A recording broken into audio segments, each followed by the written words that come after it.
Takk, president. Det store fremtidsbildet i eldrepolitikken kjenner vi godt. Vi lever lengre, og vi blir flere eldre i Norge. De neste 30 årene vil antallet mennesker over 70 år dobles. Det forteller først og fremst at vi har god helse, men også at det er utvikling som vil påvirke hele samfunnet. Det krever nye løsninger og endringer på en rekke områder. Eldre ønsker å delta, bidra og være aktive i samfunnet. Dagens eldre og fremtidens eldre har høyere utdanning, er friskere og sprekere enn tidligere. Da må vi tilpasse samfunnet eldre på en bedre måte, sånn at det blir mer aldersvennlig, og sånn at eldre i større grad anerkjennes som verdifulle bidragsytere. Og når Høyre snakker om det å skape et mer aldersvennlig samfunn, så handler det for oss om hva vi som samfunn kan gjøre for at hver enkelt skal kunne bruke ressursene sine i møte med alderdommens utfordringer og muligheter. Men skal vi klare det, så har vi fortsatt en vei å gå, mil etter mil. Tall fra Senter for seniorpolitikk viser at hver 5. yrkesaktive over 50 år har opplevd aldersdiskriminering i arbeidslivet. Det kan ikke være sånn at det er alderen din som avgjør om du blir kalt inn til et jobbintervju eller blir tilsatt i en ny jobb. Høyre mener at eldre må få mulighet til å bidra i samfunnet og stå lenger i jobb om en vil og kan det. 480 000 mennesker over 60 år regnes som ikke-digitale. Digitalisering gir oss muligheter, men den skaper også utfordringer når eldre ikke klarer å henge med i den digitale utviklingen. Bussbilletter kjøpes i app, filmer leies på nett, og kontakten med den nærmeste blir mer og mer digital. For mange eldre handler ikke digitalisering bare om å mestre digitale verktøy, men også om friheten til å få være en del av samfunnet. Og den friheten vil Høyre at eldre skal ha, og derfor vil vi sikre bedre opplæring og mer hjelp til eldre for å mestre digitale verktøy i hverdagen. Eldre må ikke havne i det digitale utenforskapet.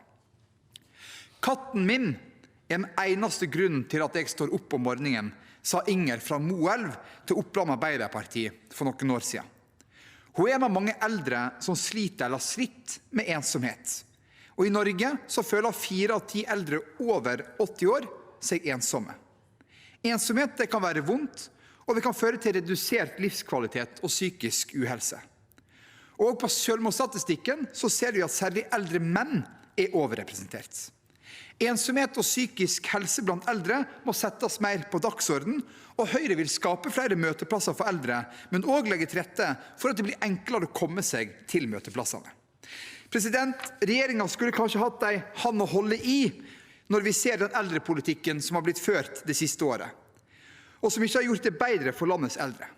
Kutt i tilskuddsordninger for flere tilrettelagte boliger for eldre, kutt i midler for at flere skal takle digitale verktøy, kutt i eldreombudet og avslutning av kvalitetsreformen Leve hele livet, tilbaketrekning av forslag om å la eldre i staten for jobbe lenger hvis de ønsker det, og avvikling av ordninger som fritt brukervalg og fritt behandlingsvalg, så gjør at flere kan få bestemme selv i egen hverdag.